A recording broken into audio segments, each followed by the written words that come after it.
Hello and welcome. You've tuned into Books Made Fun, the place where we learn English in really creative ways, all through the magic of stories. So let's begin the learning, my learners. All right, let's set the scene. Our story starts in this beautiful green forest. It's peaceful, and a tiny sparrow is busy making her perfect little home. So this sparrow, she built her nest on a really sturdy branch. When we say sturdy, we mean it's strong, solid, not going to break easily. And she was protecting her eggs with utmost care. Utmost means the greatest or highest possible level of care. She had carefully built it up, one tiny twig at a time. As she looked at her little eggs, her heart was just full of joy. She chirped, "Soon my babies will hatch," and she said this with pure delight. And delight, as you can probably guess, is just a wonderful feeling of great happiness. But just as things seem perfect, everything is about to change. A totally unexpected disaster is on its way. Suddenly, a giant elephant comes stomping through the forest, walking with these loud, heavy steps. And this elephant was so arrogant, which means he was incredibly proud, but in a really negative, I'm better than everyone kind of way. We also have a great idiom for this. You could say he was full of himself. And he shouted out in this big, booming voice, "This forest belongs to me." He honestly believed he was the king of everything and could do whatever he pleased. He wasn't looking where he was going, not caring about anything or anyone. He just barged into the sparrow's tree. Now, to barge into something means you enter or hit it forcefully without any care at all. And crash! Just like that, the nest tumbled down and those delicate little eggs, they shattered. They broke into a million tiny pieces. It all happened in the blink of an eye. That's a fantastic idiom that means something happened incredibly fast, almost instantly. So when the sparrow returned, her perfect world was gone. But her sadness, it was about to turn into something much, much stronger. Her world was completely torn apart. She felt totally helpless, like there was absolutely nothing she could do. So she just sat there by what was left of her nest and broke down in tears. That phrase means she started crying, just really truly crying. But as she was crying, something new started to build up inside of her, a quiet determination. And determination is this really strong will to do something. She made a decision right then and there. She was not going to give up. She wasn't going to quit. So she found her friends, a woodpecker and a frog. She told them, "We need to teach him a lesson." Her friends listened, and they agreed. "Okay," they said, "let's figure this out. We'll find a solution if we come together, if we unite and work as a team." And that's exactly what they did. The smallest animals in the forest got together and set a trap for the biggest. The plan was in motion. So, the next time the elephant came wandering by, the woodpecker flew in and, quick as a flash, pecked at his eyes. The elephant couldn't see. He was confused, he was in pain, and he became completely desperate. He felt hopeless and really, really worried. This was their one chance. It was now or never. At that very moment, the frog started croaking loudly from the edge of a deep pit. The elephant, blind and desperate, began to follow the sound, thinking it would lead him to water. And then, thud, he took a wrong step and fell into the pit. You see, his arrogance had finally caught up with him. And that's a great phrase. It means he was finally facing the bad results of his own actions. From a branch nearby, the sparrow watched and said, "This is what happens when power is misused, when it's used in the wrong way. Justice had been served. Everything was fair again." She looked at her friends and said, "When we stand up for ourselves, when we defend what's right, no one can just walk over us. They can't treat us badly. Our courage has paid off. And when something pays off, it means all your effort led to a really good result." So, what can we take away from this amazing story? Well, for one, unity and being smart are way more powerful than just being big and strong. It shows us that even the smallest among us can take down the mighty, the super powerful. And maybe most importantly, never, ever underestimate the weak. They can always rise and strike back. What a fantastic story, right? Okay, now let's do a deep dive into all that amazing vocabulary we just heard, so you can really make these words your own. Right, first up is sturdy. This is an adjective, and it simply means strong and solid. Mazboot. For instance, the old chair is still very sturdy. You can also use its adverb form, sturdily, like in, the table was sturdily built. Next, we have utmost. That's another adjective, and it means the maximum possible level, or athletic. It's great for adding emphasis, like, please treat this with the utmost urgency. And to round out this slide, we have delight.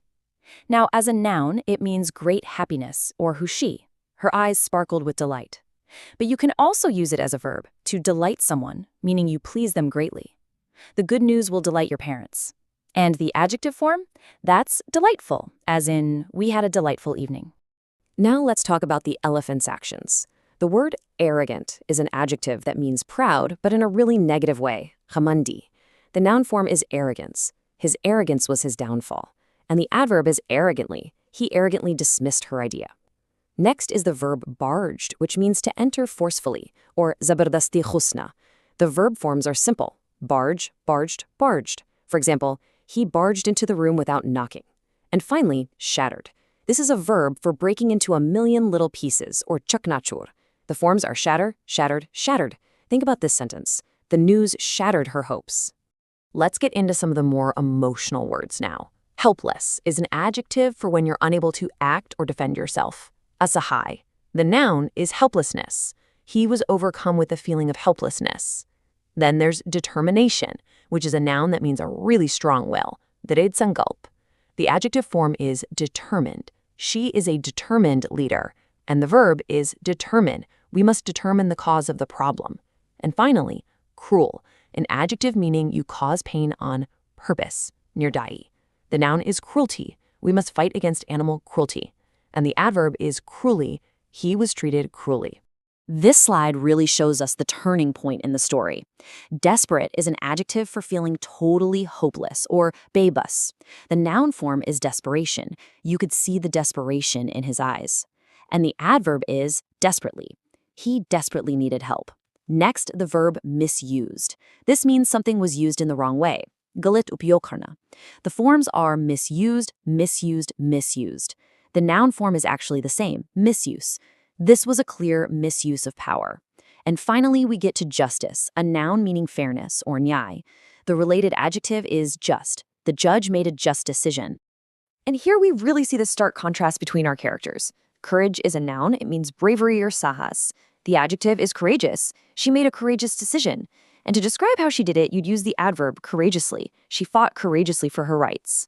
Then we have mighty. That's an adjective that just means very, very powerful or shaktashali. The related noun here is might, which means strength. He pushed the rock with all his might. Okay, next up, the action-packed phrasal verbs. Seriously, these multi-word verbs are absolutely essential if you want to sound natural in English. They're what really bring the story's movement and emotion to life. So first we have build up, which means to increase or develop over time.